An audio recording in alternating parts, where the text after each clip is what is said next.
நமக்கு இந்த கல்பத்தருவான நாமத்தை அருளியிருக்கிறார்.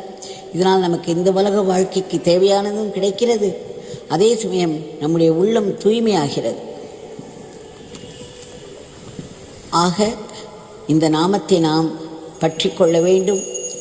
அதை இடைவிடாது சொல்லிக்கொண்டே இருக்க வேண்டும்.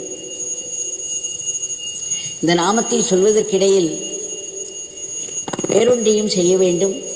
அதாவது நாம் நாமம் சொல்லவில்லை, நம்மை நம்முடைய பகவான் சொல்ல வைக்கிறார் என்ற நினைப்போடு சொல்ல வேண்டும். சுவாமி என்னை நாமம் சொல்ல வைக்கிறார், சுவாமிதான் என் உள்ளிருந்து இந்த நாமத்தை சொல்கிறார் என்றெல்லாம் நினைக்க வேண்டும். நான் நாமம் சொல்கிறேன் என்று சொன்னால் எல்லாம் நாமமே போய்விடும்.